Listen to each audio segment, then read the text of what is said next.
Selamat datang dalam kuliah logika di Universitas Katolik Parahyangan. Pada kesempatan kali ini kita akan membahas atau belajar bersama tentang penalaran dan secara khusus kita akan belajar soal silogisme. Tetap bersama dengan Yusuf Siswantara. Penalaran merupakan kegiatan akal budi tingkat yang ketiga. Artinya, akal budi melihat dan memahami sejauh atau sejumlah proposisi, menggabungkan proposisi tersebut dan memunculkan sebuah proposisi yang baru yang disebut kesimpulan. Inilah penalaran atau kegiatan akal budi tingkat yang ketiga. Inferensi adalah pengambilan kesimpulan. Pengambilan kesimpulan ini dibedakan menjadi dua bagian. Yang pertama, inferensi langsung atau immediate inference. Artinya, kesimpulan ditarik dari satu premis.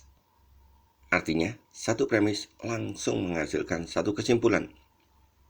Yang kedua adalah inferensi tak langsung atau immediate inference, di mana satu kesimpulan ditarik dari minimal 2 atau lebih premis. Pola yang kemudian ada adalah premis 1 ditambah dengan premis 2 dan ditambah dengan premis yang lain menghasilkan sebuah kesimpulan. Konversi. Kita akan membahas soal konversi. Seperti kita sudah mengetahui bahwa konversi ini adalah jenis pengambilan kesimpulan langsung. Artinya kita mendapatkan satu proposisi premis dan menghasilkan satu kesimpulan, atau satu kesimpulan dihasilkan dari satu premis. Bagaimana caranya kita menghasilkan sebuah kesimpulan? Pertama, kita pindahkan predikat proposisi premis menjadi subjek proposisi kesimpulan. Kedua, kita pindahkan subjek proposisi premis menjadi predikat proposisi kesimpulan.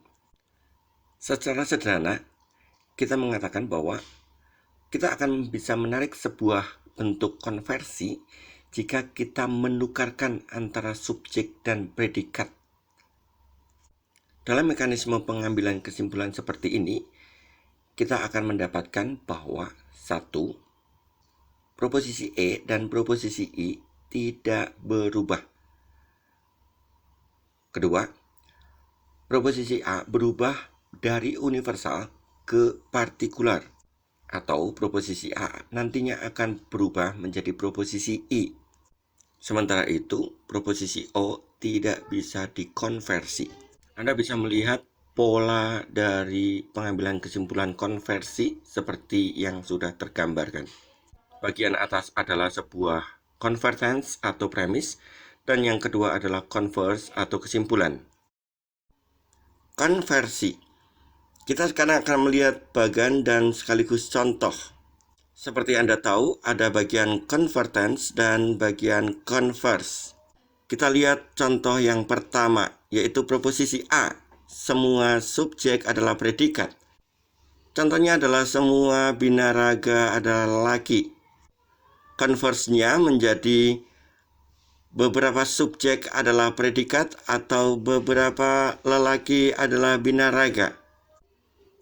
Contoh yang lainnya adalah semua subjek bukan predikat atau semua pohon adalah bukan hewan. Akhirnya dikonversi menjadi semua hewan adalah bukan pohon. Kita lihat contoh I. Beberapa siswa adalah pandai menjadi beberapa yang pandai adalah siswa. Dan terakhir proposisi O. Beberapa hewan bukan mamalia, konversinya tidak ada. Mari kita lihat beberapa contoh berikut ini. Pertama, semua hewan yang tidak bertelur pasti melahirkan. Konversinya menjadi beberapa yang melahirkan adalah binatang yang tidak bertelur. Contoh yang kedua, semua elektronik menarik untuk dibeli karena mutunya tidak bagus. Konversinya menjadi beberapa yang menarik untuk dibeli karena mutunya tidak bagus adalah elektronik. Contoh yang ketiga, beberapa yang tidak masuk tidak diabsen. Karena bentuknya adalah proposisi I, maka konversinya nihil, kosong, atau tidak ada. Contoh keempat adalah semua dari beberapa kuda telah sakit. Konversinya menjadi beberapa yang telah sakit adalah kuda.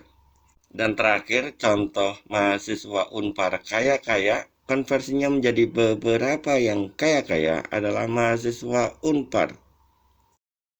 Mari kita lihat beberapa contoh yang lain ini. Dan contoh berikut akan memunculkan sebuah masalah tersendiri. Ada sebuah proposisi pemain sepak bola profesional pandai main bola. Kita tidak tahu quantifier dari proposisi ini. Dalam pengertian umum, kita bisa menafsirkan bahwa yang dimaksud dengan pemain sepak bola profesional adalah semua pemain sepak bola profesional. Artinya quantifiernya adalah semua.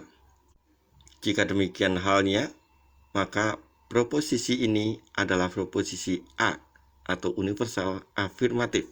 Pada saat dikonvers menjadi beberapa yang pandai main sepak bola adalah pemain sepak bola profesional. Contoh yang kedua, mahasiswa Unpar tidak miskin. Konsep mahasiswa Unpar yang dimaksud adalah semua atau hanya sebagian saja. Ambillah contoh, secara umum kita mengetahui bahwa hanya sebagian mahasiswa Unpar yang tidak miskin. Maka yang dimaksud di sini atau quantifiernya adalah sebagian. Jika demikian halnya, maka proposisi ini adalah proposisi O, partikular negatif. Maka jika proposisi O konversinya tidak ada atau tidak bisa dikonversi. Kasus berikutnya atau contoh berikutnya adalah tidak ada mahasiswa lulus 8 tahun. Untuk proposisi ini kita harus mengubah menjadi bentuk standar. Menjadi semua mahasiswa tidak lulus 8 tahun. Dengan demikian, proposisinya adalah proposisi E. Dan jika proposisi E, maka konversinya adalah E, yaitu semua yang lulus 8 tahun bukan mahasiswa. Mirip dengan contoh tersebut, kita lihat contoh tidak semua yang lulus 8 tahun adalah mahasiswa. Bentuk standar dari proposisi ini adalah beberapa yang lulus 8 tahun bukan mahasiswa atau proposisi O, beberapa bukan. Maka, jika proposisinya adalah proposisi O, konversinya nihil, kosong, nol, tidak ada, tidak bisa dikonversi.